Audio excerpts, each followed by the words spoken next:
gaur egun, holako gauzak nahiko normal ikusten ditugu, baina orain dela 30 urte Hori da.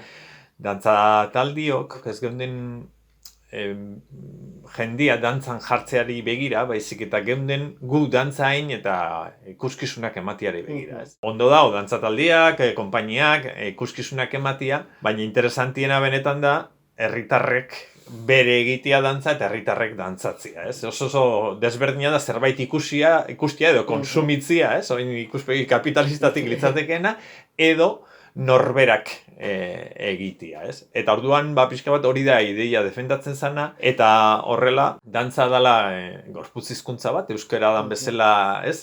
Berbazko hizkuntza bat, dantza da gorputz hizkuntza bat, eta euskara sustatzeko eta euskara bultzatzeko, ondo dago, interesantia da, idazle onak eta euskarazko literatura ona egotea, baina lehentasuna da, herritarrek euskeraz aritzea, ez? Herritarrek euskara bere egitea eta euskaratik aritzea.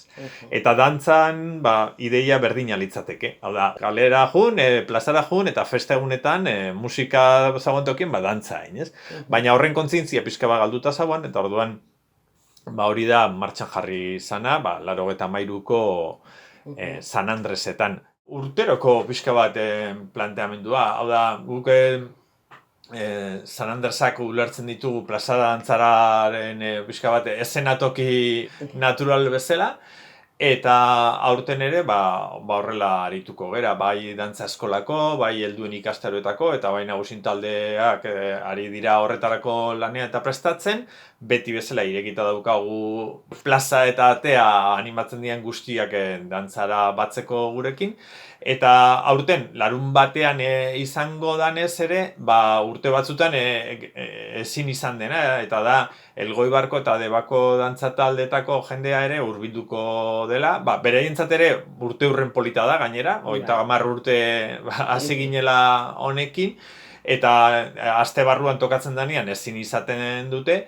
baina aurten larun batez egingo dugunez, animatu dira eta etorriko dira bi talde horietatik ere bai, eta baita ez dakigu ziur ere, baina kuadria txiki batea agian Ermuko Txindurri dantza taldetik ere hurbilduko omen da, haiekin ere urte askotako harremana daukagu.